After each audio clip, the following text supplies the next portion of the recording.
Bismillahirrahmanirrahim. Assalamualaikum warahmatullahi wabarakatuh. Meminta maaf. Minta maaf kepada Allah sudah. Astaghfirullahaladzim. Doa 30 malam. Ya Rasulullah, seandainya aku jumpa dengan malam Lailatul Qadar, apa doanya? Allahumma innaka afuwun tuhibbul afwa fa'fu anni.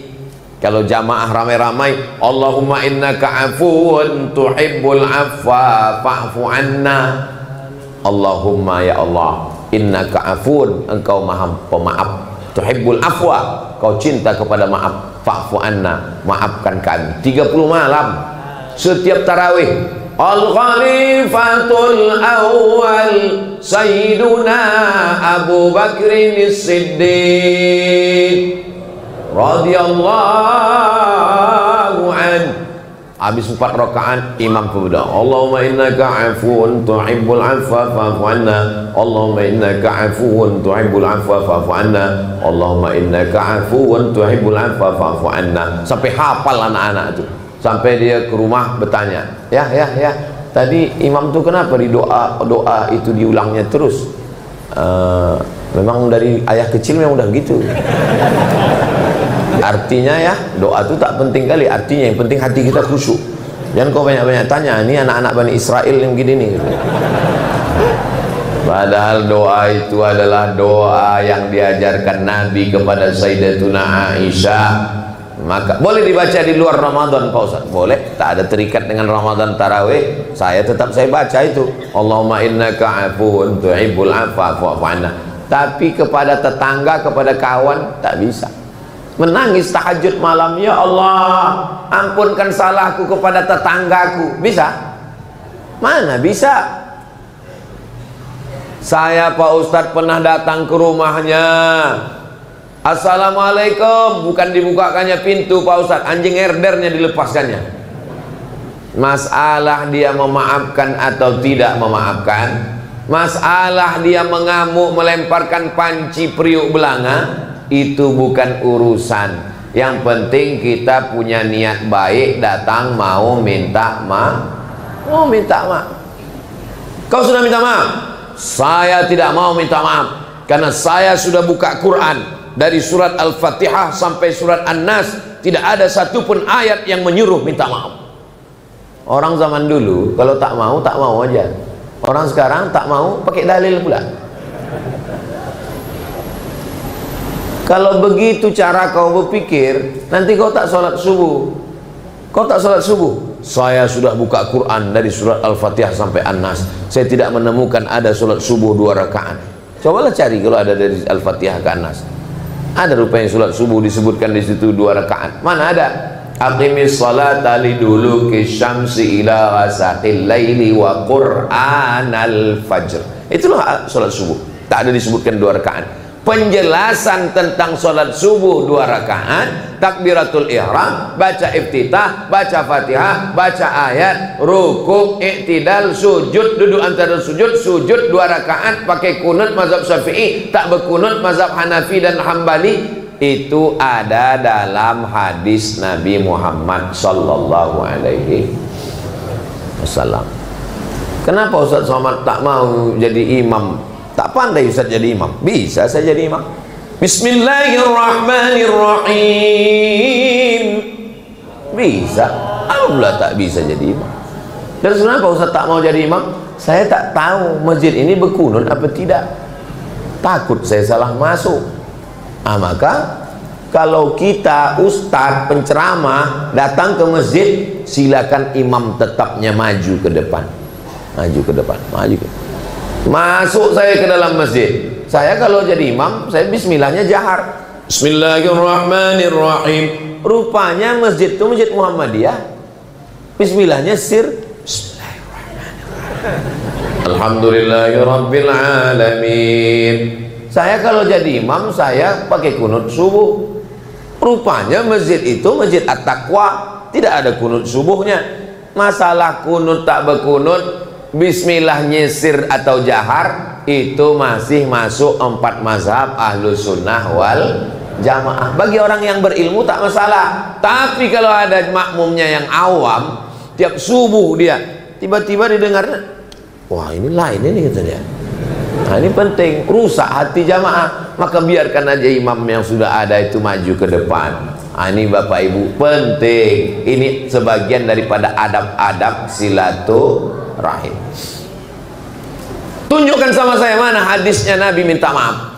Kalau Ustaz bisa nunjukkan hadis Nabi minta maaf, baru saya mau minta maaf. Nabi naik ke atas mimbar. Biasanya Nabi naik ke atas mimbar itu untuk khutbah. Kalau di dalam itu tak ada mimbarnya, itu musola. Kalau ada mimbarnya, masjid jami, karena ada sholat Jumatnya. Ini masjid ini ada mimbarnya, tinggi. Ini kalau khotibnya udah agak tua, gamang aja dari atas, macam pondok durian. Biasa tangga kan dari depan gini. Ah, ini meliung dari belakang. Jangan-jangan pakai eskalator belakang. Maka dalam Islam diajarkan tentang mendengarkan khutbah. Naik Nabi ke atas mimbar, tapi Nabi tak menyampaikan khutbah. Apa kata Nabi? Man kuntu jalattu lahu zahran fahadha zahri. Siapa yang pundaknya pernah aku cambuk waktu aku mencambuk kuda, rupanya dia ada di balik kuda itu. Lalu ujung cambuk itu kena ke badannya, dia tersinggung sakit hati. Hadza zahri, ini pundakku. Falyastaqit minhu, silakan balas. Orang sekarang kalau mau minta maaf, mohon maaf lahir batin ya, mohon maaf lahir batin ya, bukan begitu minta maaf, bawa cambuk dari rumah. Nah, kalau pernah aku cambuk, cambuk nah, cambuk. Begitu Nabi minta maaf. Siapa yang pipinya pernah aku tempeleng, tempelenglah aku. Begitu cara minta maaf. Ini sekarang orang mentang-mentang dia pejabat, mentang-mentang dia direktur, mentang-mentang dia orang hebat, mentang-mentang dia orang tua, mentang-mentang senior, tak ada dari mulutnya sedikit pun minta maaf. Kalau saya, tetap saya ucapkan saya minta maaf. Kapan Ustaz minta maaf? Saya minta maaf tidak menunggu Idul Fitri. Setiap tausiah minta maaf. Biasanya udah akhir-akhir mau selesai minta maaf. Demikianlah tausiah ini saya sampaikan. Kalau ada kata-kata tidak, belum lagi. Kenapa? Karena nanti di padang mahsyar berkumpul semua umat Nabi Muhammad sallallahu alaihi wasallam. Sedangkan di Batamnya aja payah kita jumpa, apalagi di padang mahsyar. Di padang panjang aja payah jumpa, apalagi di padang mahsyar. Di padang bola aja belum tentu jumpa, apalagi di padang mahsyar. Maka di dunia inilah kita minta maaf. Tak bisa pulang kampung Pak Ustaz, kami kerja di Batam, duit tak cukup Pak Ustaz. Video call. Minta maaf ya, mohon maaf zahir batin, minal aidin wal faizin, mohon maaf zahir dan batin. Itu adalah usaha. Lalu kemudian Nabi SAW menunjuk dadanya. Apa kata Nabi? Man kuntu syatamtu lahu irdan. Siapa yang pernah kucaci maki, sumpah serapah, tersinggung dengan kata-kataku, hadza irdi, ini harga diri Muhammad, falyastaqit minhu, silakan balas. Ternyata kesalahan kita ini dua. Yang pertama zahir, yang kedua batin. Habis saya bersalaman dengan bapak, habis itu saya pergi. Assalamualaikum Pak Haji, kita jumpa lagi ya. Assalamualaikum, saya pergi. Waktu saya pergi itu apa yang nampak? Pundak. Pundak ini bahasa Arabnya zahir. Waktu saya pergi itu apa yang tak nampak? Perut. Perut itu bahasa Arabnya batin. Maka kita maaf pada yang nampak dan yang tak nampak. Mohon maaf zahir dan batin. Itu asal kalimatnya. Tapi Pak Ustaz kita selalu menyebutnya lahir, zahir. Kenapa ya dia menyebut zahir, lahir itu jadi.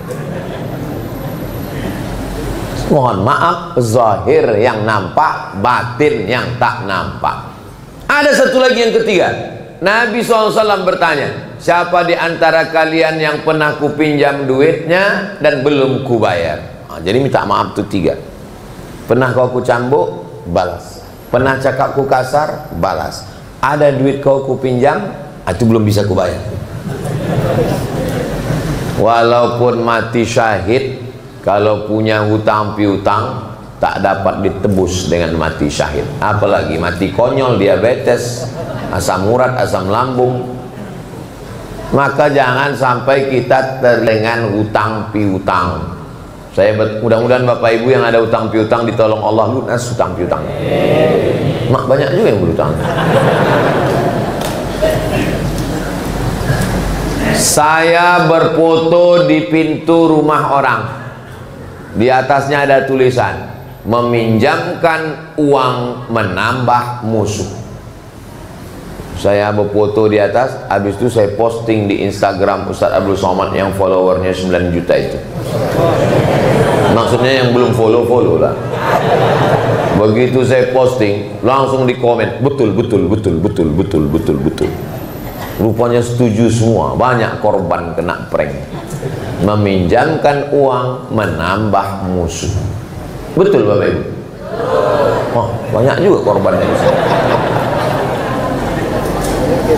Makanya kalau kita tak sanggup, datang orang minjam, bilang sama dia, aku kalau meminjami kau 10 juta, duitku tak ada. Kalau meminjami kau 1 juta, anakku pun mau bayar uang sekolah. Ini kau ambil 100.000, tak usahlah kau balikkan lagi. Kalau kebetulan ada 100, kalau tak ada ya 10.000. Kalau tak ada ya duit parkir 2.000 kasih. Daripada kita kasih sakit hati, lebih banyak pula lagi duit minyak menagihnya daripada duit yang ditagih. Betul Bu? Wah, banyak orang dikena rupanya. Makanya ayat yang paling panjang dalam Al-Quran, 1 halaman full penuh. Bukan ayat tentang puasa Ramadan walaupun puasa sebulan, bukan ayat tentang haji walaupun haji pergi sebulan ke Makkah, tapi ayat yang paling panjang adalah ayat tentang utang. Utang tak selesai dengan minta maaf, utang mesti dibayar. Pisang emas bawa berlayar, masak sebiji dalam peti, hutang emas dapat dibayar, hutang budi dibawa. Jangan sampai terutang budi. Bapak Ibu yang dimuliakan Allah Subhanahu wa taala. Ketika Nabi mengatakan balaslah siapa yang pernah kena cambuk, tak ada sahabat minta balas. Balaslah siapa yang pernah tersinggung, tak ada sahabat minta balas. Tapi waktu Nabi mengatakan siapa yang ada ku pinjam duitnya, sahabat Nabi minta balas, minta bayar. Innalaka alayya salasa darahim, engkau punya utang 3 dirham. Duit zaman Nabi tak ada duit kertas, duit cuma 2, duit emas namanya dinar, duit perak namanya dirham. Inna alaka alayya salasa darahim, kau punya utang 3 dirham ya Rasulullah. Kata Nabi kepada sepupunya Fadl, saudara sewalinya Fadl bin Abbas, ayah mereka adik-beradik. Nama ayah Nabi Abdullah, nama ayah Fadl Abbas. Abbas dengan Abdullah adik-beradik, sama-sama Abdul Muttalib, anak Abdul Muttalib. Irfa' ya Fadl, hai Fadl, tolong bayarkan. Maka dibayarkanlah hutang Nabi Muhammad sallallahu alaihi wasallam. Jangan sampai mati meninggalkan hutang. Dulu orang berutang tak banyak. Itu mengapa orang yang berutang zaman dulu ditolong dibayarkan dengan zakat. Ada 1 asnaf zakat untuk orang yang berutang. Innamas shadaqatu lil fuqara wal masakin wal amilina 'alaiha wal mu'allafati qulubuhum wa fir riqab wal gharimin wa fi sabilillah wa ibnis sabil. Yang nomor 6, orang yang berutang. Itu sekarang tak bisa dipakai. Kalaulah Basnas membuat pengumuman kepada gharimin yang berutang, silakan Basnas kasih zakat, habis semua kantor Basnas diserang. Karena sekarang orang semua berutang, periuk utang, belanga utang, mesin cuci utang, kompor gas utang, mobil utang, rumah utang. Satu-satunya yang lunas di rumah itu cuma 1, bininya. Karena Pak Kua tak mengasih hutang. Waktu akad itu kata Pak Kua, ini contoh akadnya, aku nikahkan engkau dengan anakku dengan sebentuk cincin emas tunai. Andai Pak Kua membolehkan hutang juga bini itu. Jangan berutang, karena kalau kita mati, ruh kita tak diterima Allah sebelum dibayarkan hutang. Itulah kenapa ahli waris selalu meminta kepada bapak ibu jiran tetangga, setelah acara pengkebumian ini datanglah kepada ahli waris, Yang kecil-kecil kami bayar, yang besar-besar kami tunda.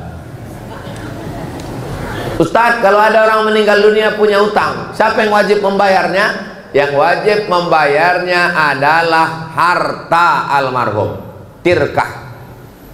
Apakah anaknya wajib membayar? Anaknya tidak wajib membayar dari harta anaknya sendiri. Ingat itu baik-baik. Makanya kalau meminjamkan sama orang, jangan berharap anaknya akan membayar, karena anak tidak wajib membayar dari harta anak itu sendiri, tapi dia bayarkan dari harta warisan bapaknya. Mim ba'di wasiyatin, keluarkan wasiat.